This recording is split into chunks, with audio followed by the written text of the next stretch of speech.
અહીંયા ઉપસ્થિત થઈ ગયા હોય એવું વાતાવરણ થઈ ગયું.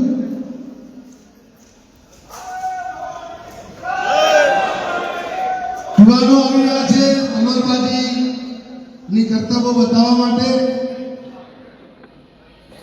ફિરોજભાઈ